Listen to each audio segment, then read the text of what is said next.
এটা আমার প্রার্থনা, আল্লাহ যাতে ওনাকে ক্ষমা করে দেন। বেগম খালেদা জিয়ার চলে যাওয়াটা একটা দেশের জন্য একটা অপূরণীয় ক্ষতি। তার আদর্শ নিয়ে আমরা আগামীতে এগিয়ে যেতে চাই। বলেছিলেন যে আমি এই দেশ ছেড়ে কোথাও যাব না, তিনি মরণেও সেই কথাটা প্রমাণ করে গিয়েছেন। উনি খুব ভালো একজন নেত্রী ছিলেন। ওনার মতো নেত্রী আমাদের এই দেশে আসবে কিনা আর আমার জানা নাই, কিন্তু কথা হলো যে ওনাকে প্রাক্তন প্রধানমন্ত্রী যে কষ্ট দিছেন, মিথ্যা একটা মামলায় তাকে জড়িয়ে কি সাজা দিয়েছেন, অন্ধকার একটা কারাঘরের মধ্যে রেখে দিয়েছিলেন। উনি খুব ভালো মানুষ ছিল, এক কথা শেষ। ওনার মতো মানুষ আর পাবো কিনা জানা নেই আমার। আল্লাহ সুবহানাহু ওয়া তাআলা ওনাকে যেন ব্যস্ত নসিব করে, এটা আমার প্রার্থনা, আল্লাহ যাতে ওনাকে ক্ষমা করে দেন।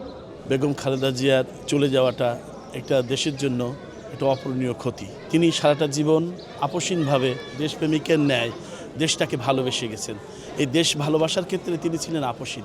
এই জন্য গত ফ্যাসিস্ট সরকারের আমলে তাকে এই নীতির প্রশ্নে আপসীন থাকাতে তাকে জেলখানায় দীর্ঘদিন ধুকে ধুকে কারাভোগ করতে হয়েছে। বলেছিলেন যে আমি এই দেশ ছেড়ে কোথাও যাব না, তিনি মরণেও সেই কথাটা প্রমাণ করে গিয়েছেন। এরকম একটি দেশপ্রেমিক নেত্রী আমাদের দেশে আর আসবে কিনা জানি না। একজন দেশের মানুষ হিসাবে মহান আল্লাহ রাব্বুল আলামিনের কাছে এই প্রার্থনা, আল্লাহ তুমি তাকে জান্নাতের সর্বোচ্চ স্থানে তাকে অধিষ্ঠিত করো।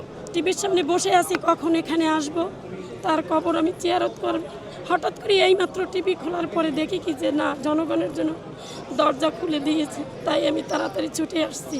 85-এ হাতে খড়ি দিয়েছি এই জাতীয়তাবাদী মহিলা দলে। এর থেকে ওনার সাথে আমি 10-12 বার ওনার সাথে হাতের সাথে হাত মিলিয়েছি। আমি মনে করি উনি অনেক দিন বেঁচে থাকতো।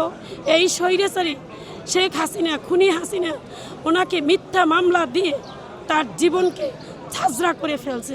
ভালোবাসা এর তুলনা হয় না। হৃদয় নিংড়ানো ভালোবাসার টানে প্রিয় নেত্রীকে বিদায় জানাতে এসেছি গতকালকে। লক্ষ কোটি মানুষের যে আবেগঘন অবস্থান আমার হৃদয়ের মনের মন্দিরে অবস্থান করে নিয়েছে। আমি বিশ্বাস করি আমাদের প্রিয় নেত্রীকে ইনশাআল্লাহ আল্লাহ অবশ্যই বেহেশত নসিব করবেন, জান্নাতুল ফেরদাউসের সর্বোচ্চ মোকাম তাকে দাখিলে অবস্থান করাবেন। এই মানসকন্যার মহাপ্রণয়নে আমি যেটা মনে করি সেটা হচ্ছে যে তিনার কিছু আদর্শ আমাদের মাঝে আছে। তার আদর্শ নিয়ে আমরা আগামীতে এগিয়ে যেতে চাই। যতই ষড়যন্ত্র আসুক, বাংলাদেশ জাতীয়তাবাদী দলকে নিঃশেষ করার জন্য আওয়ামী হায়নারা অনেক চেষ্টা করেছে, কিছুই করতে পারেনি। তার রেখে যাওয়া কর্মকাজগুলো যেন আমরা সুন্দরভাবে শেষ করতে পারি, দেশকে যেন দুর্নীতিমুক্ত দেশ করতে পারি এবং আপোষহীনভাবে দলের কাজগুলো যেন নেত্রীর নির্দেশিত পথগুলো যেন আমরা অনুসরণ করে নিতে পারি।